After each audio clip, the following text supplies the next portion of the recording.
Hello, Gib. These chairs are going to magically disappear. I'm here to talk about leadership. Leaders Lead was a rallying call among different teams that I've worked with when we had to go out and do something really challenging, wicked hard. By background, I want you to look carefully at the early days of my career. I was manager at Electronic Arts. And then very quickly, I became a VP of product at a kids software company called Creative Wonders. And then very quickly, I became a senior vice president at the learning company in Mattel. No, my dad was not my boss. This was, so I'm going to tell you a little bit about this stage in my career, which was wicked challenging. To know me, I grew up in Concord, and I can fall into my Boston accent very quickly. So I joined, was a co-founder of this company. I built lots of Sesame Street software. And at the time, my daughters were 1 and 3. And I was happy, and they were happy, because Dad brought home lots of cool stuff. And then I went on to build Schoolhouse Rock. I was flying back and forth between San Francisco and New York and working with these different companies here. I built software, Arthur the Aardvark, Madeline the little French girl. And by this time, my daughters are like 2 and 4, and they're super happy. And then to know me, the nice way that people describe me is I'm a little bit quirky. At 5 o'clock, I would leave the building, and I would go out and windsurf on the San Francisco Bay. I'd come back in around 7:30 or 8. You could hear my flip-flops squeaking. I reeked of mud. I smelled. And then I would work till late. And I was delivering lots of results and doing lots of cool stuff. And the company had tried to hire me a boss. I had a VP of product boss. I learned a lot from him, and for whatever reason, that didn't work out. They hired another VP of product boss for me, and I was like, this is great, I'm learning. And then finally, and that person didn't work out as well. And my boss came to me, and my boss would read a book a day. And he said, Gib, leadership is totemic. I'm like, totem pole. Okay, leadership is symbolic. And then he started to talk to me. He said, Gib, I need you to dress better. I need you to shower. I need you to clean up your cube. I had piles of paper that would go down the hall because I know that you're a great product leader, but the rest of the management team thinks you're nuts. So I want you to dress better. I want you to go to lunch with them. I want you to go dinner with them, and then convince them that, of your potential to become a VP of product. And I did that. And a month later, I became VP. I did dress better. And then came this big challenge. The learning company came along and said, we'd like to buy you. And the learning company was a big company. They were buying a company per quarter. And I had seen what happens in acquisitions. They're very challenging. They create opportunity for you, but also lots of threat and changes and newness, et cetera.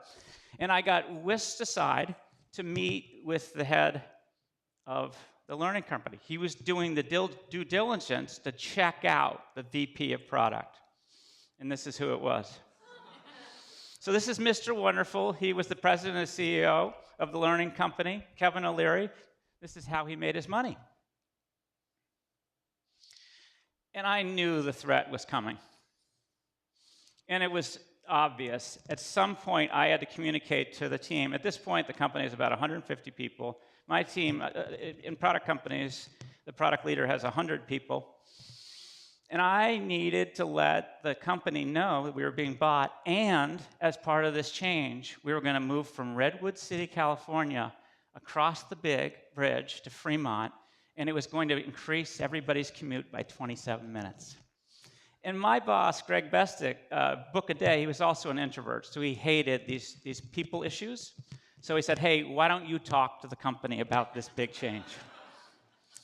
And I was inspired. I was inspired by my now 4-year-old daughter, Kelsey. She wanted a pet, like most kids. I'm allergic to everything. And so the only viable pet in our household was a goldfish. And as we left the pet store, they gave me the bag, and they said, hey, Gib, when you go home, don't just dump the fish into the bowl. Lower the bag, and then after it has some time to acclimate, pull away the baggie. And that's how goodness happens. I'm like, wow, what a great metaphor for the change here. So I stood in front of the whole company, and I announced the fishbowl acquisition strategy. So yes, we were all going to go over the bridge, but it was a big opportunity for us. Our software was going to go into thousands of stores. It would go into the homes of all of you. You were probably using the software. It dates me. It was a big opportunity. Yes, there was some threat, but for a whole year, we were going to have our own wing within the learning company. It would look and feel just like Creative Wonders. And then after a year, we'd pull the baggie, and we'd all pursue our opportunities. And that's exactly what happened. So within a year, I became the SVP of product. They were so impressed by how this acquisition, all of the people who worked for me became leaders at different variations. And it was all because of this one moment with the fishbowl acquisition strategy. And every time there was a bad day, somebody would look like, okay, we're doing the fishbowl thing. It became sort of a rallying cry. And that the way that Kevin made his money is we in fact did an acquisition per quarter for 3 or 4 years. That's very, very hard to do. And then sold the learning company to Mattel for $3.5 billion. And that's where Kevin got the Shark Tank opportunity. So I've talked a little bit about my early stage as a leader in the fishbowl, and then this leap into Creative Wonders, and then even a bigger leap as a leader into the learning company and Mattel. I want to talk today about really 3 things. One, what it is to become a leader. And then the second is some of the tools and craft of being the leader, and then what leadership looks like at scale for you. So I've chosen an iconic image of a leader. I want you to be thinking about what does leadership mean? So we're going to define it, and then I'm going to talk about the skills at different stages in your career. And then some tips and tricks about being as lucky as I was in getting to that leadership. How many of you use Slack today? Okay, so this is April Underwood. She's the product leader at Slack. She's touched all of your lives, and she just had a baby just last week, which is way cool. So what is leadership? What does this word mean?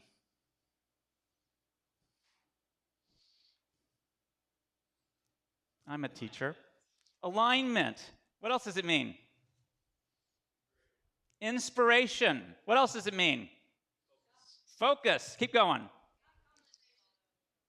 Pounding the table. What else? Vision. What else? Passion, accountability, empowerment. So you've described lots of wonderful things.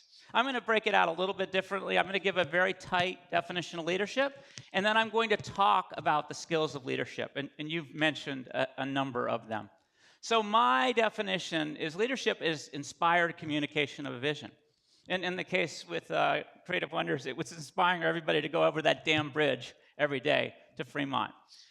Here's someone who's working to save the human race by colonizing Mars.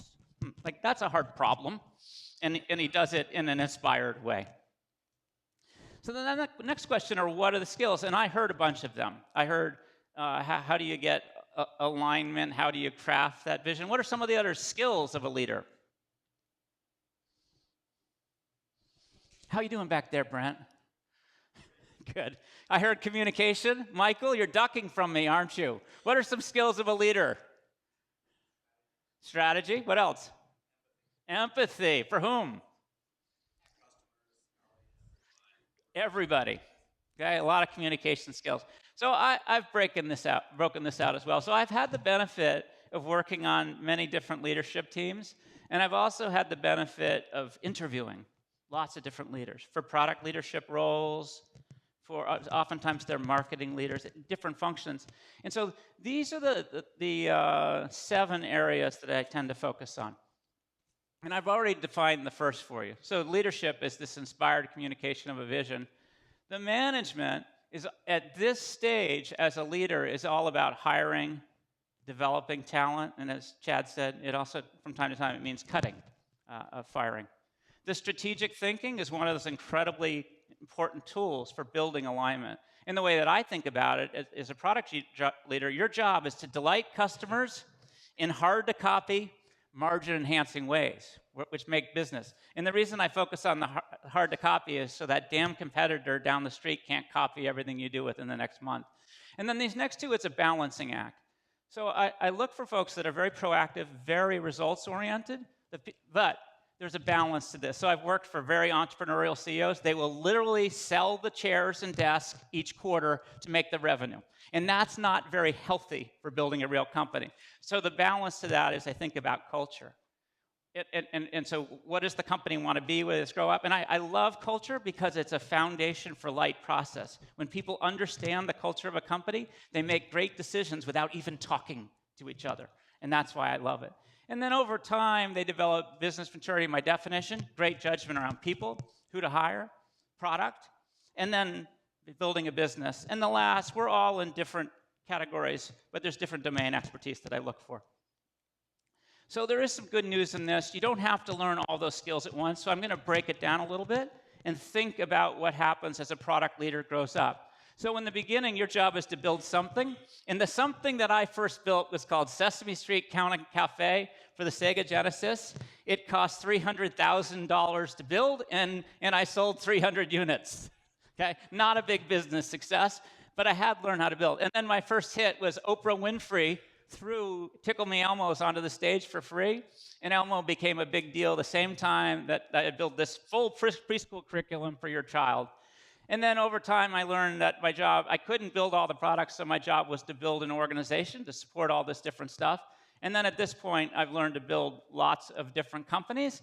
And there's something bigger than that, which is when I, after Mattel, what I wanted to do was help build an industry. And so I joined Netflix, which was doing DVD by mail, with the hope that someday it would create a new industry that I thought of as internet TV, that you think of as streaming today. So that industry was born. So these are the stages of career. And now I'm just going to map for a second how to think about those different skills against these different stages. So at the beginning, could I design a product? Could I design Counting Cafe? The key thing was, could I work effectively with designers, with engineers, with data folks, with marketing partners to build something? And the real insight in Elmo's Preschool as a hit was I learned how to package and position an idea, that this was Elmo's Preschool. This is everything that you need for your 3 or 4-year-old child. And this idea of consumer insight, sometimes I call it consumer science, of really understanding what will grok with your customers. And then you get into the thick of it when you're building organizations. You learn a lot about leadership, about strategy, about hiring and culture. And then when you become that muckety-muck, a VP, you can tell I have almost no respect for authority. It's all about alignment with your partners. So it's beginning to get inside the head of your marketing partner, or God forbid, your HR partner, or God forbid, your lawyer partner, or even a CFO. Like my first conversation with a CFO was brutally painful, and beginning to understand not just the life of product and the organization that belong to you, but these different functions. And I call that cross-functional leadership, and started to learn about company strategy. So think about what it was at Netflix to invent a new industry. It depended on long-term strategy. The idea that today, every TV or device you buy will magically stream Netflix, that only took about a dozen years to get to. Long-term planning and strategy and lots of partnerships to create an ecosystem where everybody manufacturing stuff in Korea would build this magic into the box. Just a couple of things that I've learned. This is Aparna. She's had she was the technical assistant to the CEO, to Sundar at Google, but now she's working on voice, basically a startup within Google as best I can tell. Some tips: join a healthy, high-growth company, deliver results. So the reason that Greg gave me a try, my boss who told me to dress better, was I was consistently delivering results. Embody the culture. So when people promote you to VP, what they are saying is that this person embodies the culture of what this company wants to grow up. You want to be the culture standard. And then every time that I received these Battlefront promotions, I had somebody who was ready to do my job, because I was consistently in hiring and training folks. Every week of most of my life, I've done something called Topic de Semaine, which reveals my bad French. I think that means topic of the week, okay? But there was an ongoing investment, because we're in an industry that changes so quickly that you always have to be engaged in this learning. And then even when I was a total punk kid, like at first I spent 9 months flying back and forth with San Francisco and New York City to build a contract with CTW, the Children's Television Workshop. At some point, I owned the relationship, and I could talk cogently about where Sesame Street wanted to go. Even as a punk kid who really didn't know what I was doing, I was demonstrating leadership. And those are the things. Now, there's another path. I grew within because of the growth. Some people accept the offer, as a VP level company at a startup or something. That works too. I have seen that about 2/3 of the time it's growth within, a third outside. The hard part about outside is you don't know if it's going to be a great company and you don't know if your culture fit. So those are some of the challenges. So you're the leader. There's a set of tools in your toolbox that I want you to think about. Chad talked about a number of them. He talked about it. Mission, vision, brand definition. These are some of the tools that outline that true north that everybody is moving towards in the long term. I'm way into strategy. And the strategy is, we have that North Star. What are the sets of theories and hypotheses, the sets of experiments, which are the tactics, and the metrics, the way we measure whether the product is actually getting us to that North Star. I found culture amazingly important. I'm allergic to hierarchy, to process, to HR people, quite frankly. And I loved culture. It was this way that people just made great decisions if they really understood the culture of the company. And then you get to decide how the organization is designed. You get to decide who are the people that you hire. And I have learned to experiment with these different designs. And then you have your management systems. Mine, I tend to have a one-on-one each week with the folks that work for me, a team meeting each week, monthly strategy meetings in each of the product areas, and then every quarter I have a quarterly product strategy meeting. These are some of the mechanisms that I use to ensure that the train is on the tracks. Some challenges, it came up in the first words today, alignment. So if you are a leader and you are a little bit out of alignment with your marketing partner, or God forbid, your CEO or your business partner, if you guys are a little aligned there, one level deeper, two level deepers within the organization, it's just a freaking mess. There's open fighting over the issue that you don't quite agree on. So a big part of your job is to use those tools that provide that North Star to ensure alignment. And that means good fights make good marriages with other teammates on the exec team, fighting it out and make sure that at any moment in time you are in alignment so you don't have the wackiness deeper down into the organization. Before I was a leader, I would just sort of say anything. I would say bizarre shit. And then once you're the leader, you realize that you would say stuff and it would be repeated. So my first lesson of this, I was now an SVP of the product group, probably 400 people in Fremont. And I walked into somebody's cube just to nicely ask what they were doing. And they tossed like a jacket over their IBM, over their Mac computer. I'm like, what are you doing? Like, oh, I heard that you don't like Macs and you're getting rid of all the Macs. Okay? And I had said at the time, I had said it probably with 7 people, I hate Macs. I was just a little frustrated because it took a lot of time to do the additional QA and testing. Okay? But it had been perpetuated through the organization that I was getting rid of all Macs in the computer, in the building. And that was my learning about, and I call it voices carry. Fast learning and decision making. So you, as a leader, you're doing a lot of learning on the fly, and the hardest thing is making these wicked hard decisions. And I sucked at it in the beginning. I labored over every decision. I thought every decision I made was life-threatening. And I just learned to get 70% of the information and data and just go. And that, frankly, most of my decisions were fixable. We can unwind them. Later, I'll show you a really traumatic case of that. And then the hardest thing, you can tell I am often a little different. And so the hardest thing is sort of how do you be a leader, symbolic of the organization in a way that fits the organization, but also you. And so one of my bad habits, I used to sort of go out of the building. I'd windsurf, whatever I did. I'd sort of disappear, and I would think, and I'm thoughtful and deliberate, and then I'd come back in this flurry of activity for 3 or 4 days. And then it drove my team crazy, so I had to modify that behavior. Some good habits. Chad actually brought this up a little bit. Ask yourself, what's best for the company? So we're all used to being a little parochial, our lens through product or whatever function we're in. At the end of the day, what's best for the company, what's for the consumer, for the shareholders. And I learned to just focus on 2 or 3 things. I'd have a yellow pad of paper on an airplane. I say, these are the 2 or 3 things that I think are important this quarter, this year. Like when I joined Netflix, the one thing on my list for the first year was build an environment of consumer science. Build the testing systems where the startup team that didn't believe in data could be informed through great decisions. Over-communicate. If you have a strategy, say it 19 times per month, over and over, because that's the way to get alignment throughout the organization.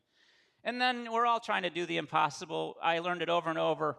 Be positive. If you don't believe it's doable, then no one will. And the trick to believing anything is possible is think really long term. So if you think out 3, 5, 6 years, you really can do amazing things. You've got the memo. Build your community of peers. My boss, I would ask him for help at Creative Wonders about how to get better, and he'd say, I don't know. Go out and talk to other people doing your job. And it was the best advice that he ever gave me. So build that community of peers. So I have a leadership story for you. This is Reed Hastings. He's the CEO of Netflix. This is what he looks like today. He was a punk kid at one point, too. He's a very nerdy engineer. Didn't really like talking to people. Certainly didn't like getting up in front of an audience.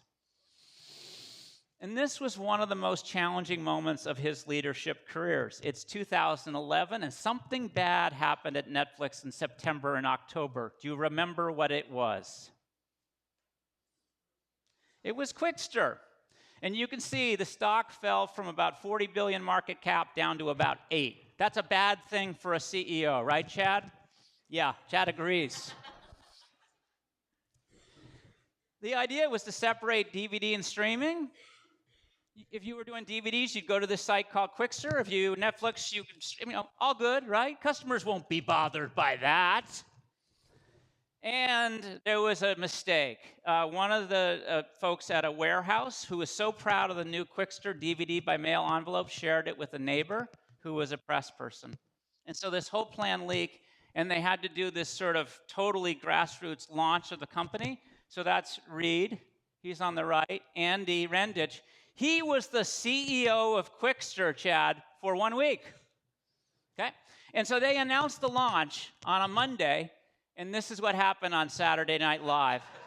Okay? Rockin' the teal. And then John Oliver had quite a bit of fun. And you asked the CEO of Qwikster for 1 week, what was it like? He said, not gonna lie, my kids thought it was funny. So here's the leadership challenge for Reed. There was a lot of goodness. Everybody was aligned on the mission, vision, the strategy. And I've watched Reed grow up as a leader. He would talk to his exec team. He would sort of figure out his message. Then he would go to the broader team. Then he would go to the board. And then he'd go to the whole company. So I watched him. He would practice this message. And so it's a company meeting, and he stood up in front of the company, and he talked from his hands. No slides, just like this. And he said, listen, guys, I made a mistake, a big mistake. I lost my humility. I forgot to obsess over the customer. And I'm sorry. I'm sorry to you. I'm sorry to all of our customers. But this is not like competitive threat. This is fixable, and we're going to get over it. So I just want you to think over the next quarter, the next year, the next decade about just 4 words. And he said, just keep getting better. And that's what everyone said to themselves for the next few years. And you can see it went from that little moment where Kelsey and Brittany were not going to college to a market cap that's close to 100 billion today, which is good. So this is just a wonderful instant of a leader rising to this challenge. So I've talked about what it is to become the leader, to be the leader, and then to go on. And I have a couple of things that I am hoping that you will do today. So first, think about an assessment of your stage and your skills at this stage in your career. And then the next, commit to learning and to teaching. So I have been doing quite a bit of teaching. I have never learned more than when I've been forced to get my thinking straight on a variety of ideas. There's lots of community organizers in the room. There's lots of speakers in the room. How many of you do meetups or organize events? Okay? They're all willing to have you as a speaker if you work it out. Okay? But that's one of the most effective ways that I've found to learn and then essentially pass it back. We are in a fast-changing industry, and our job is to dent the universe together. And the last thing here, you've gotten the memo today. We've made it wicked easy for you to connect with your peers, to learn from each other. So with that, I'd like to say thank you and then open it up for questions. So thank you very much.